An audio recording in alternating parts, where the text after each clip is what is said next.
Welcome back to the channel where we explore, learn, and theorize about the Marvel Universe. Today I'll be talking about Loki and why it makes absolutely no sense. Now let's get started.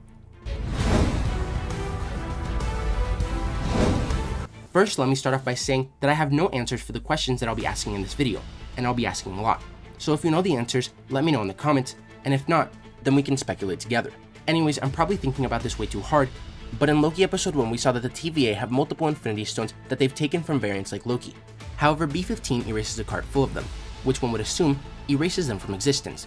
However, as we learn in episode 5, they can't really erase anything, so they just send it to Alioth. But doesn't that still affect said timeline? The Ancient One stated that if the stones weren't returned, it would cause major consequences for the timeline they were removed from. Therefore, whether the TVA keeps them as paperweights in the Null Time Zone or the Quantum Realm, wherever the TVA actually is, or they send the stones to the Void for Alioth, aren't they technically dooming those timelines?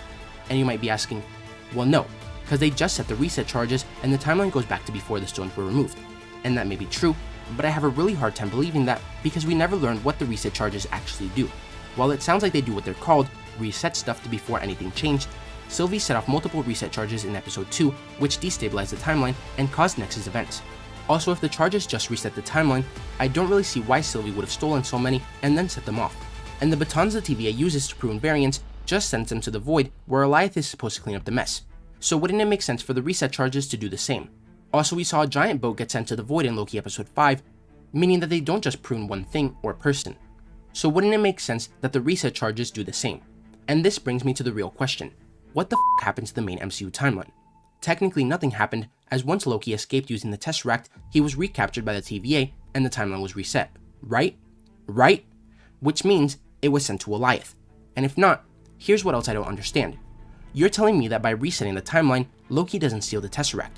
Or, this time, the Hulk actually loves stairs, so when he gets down to the lobby, he's not pissed off and doesn't slam the door.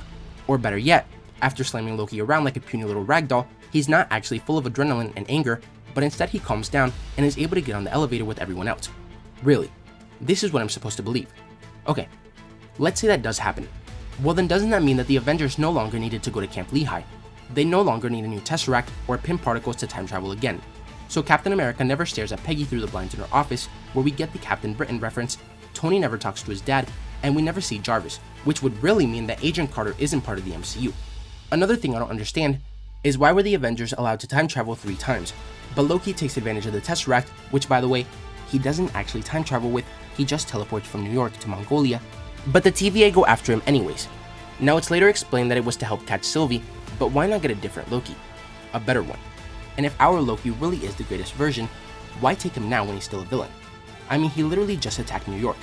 Why not pop in at another point in time and take Loki before Thanos killed him, or when he was young, making it easier for the TVA to manipulate him, and in the end, he who remains doesn't have to die, opening up the multiverse. Also, Mobius originally told Loki that he couldn't return to his timeline, and we also learned that Sylvie couldn't go home either because they placed the reset charges. So once again, did they erase them? Were they destroyed by Alioth? It doesn't make any sense. Now let's take a step back and keep talking about the characters that actually did time travel. Iron Man, Hulk, Captain America, and Ant-Man first travel to 2012. Loki escapes, so they go to Lehigh in 1970. Thor and Rocket go to Asgard in 2013, where he talks to his mom. Machine and Nebula travel to Morag, and Black Widow and Hawkeye go to Vormir. And in the end, Captain America time travels back to all those places to return the stones. But the heroes aren't the only ones that time travel, as later, Thanos comes to 2023. Now technically Thor talking to his mother doesn't change anything, as it's explained that it just creates an alternate timeline. Same as if the Avengers went back and killed baby Thanos. It doesn't affect their timeline, just creates a new one, which the TVA would then have to prune to protect the sacred timeline. Right? So what I'm trying to say is that shouldn't any of the Avengers be greater threats to the sacred timeline than Loki was at that point? Who cares? Next question. Why was Vote Loki the only variant that looked like Tom Hiddleston? Well technically he wasn't, as we saw that these 2 versions of Loki also look like Hiddleston. But why? Why do some look exactly the same and others look so different? Sylvie is a gender swapped Loki. Boastful Loki is race swapped. Classic and Kid Loki are different ages. And Alligator Loki is a freaking alligator. The TVA doesn't like when things don't go the right way, which explains why they pruned Sylvie's timeline and wanted to kill her. But Boastful Loki fought the Avengers. Classic Loki survived Thanos, and Kid Loki killed Thor. So how are these all allowed? And what caused their variations in appearance? I think this is the last question, but it has to do with the TVA. Why are there multiple versions? If the TVA technically allowed countless timelines to exist as long as they didn't endanger the sacred timeline, why are there now more of the same organizations doing the same thing? When He Who Remains was killed and the multiverse opened up, was a TVA created by each version of Kang to protect their timeline, which they now think is the sacred timeline?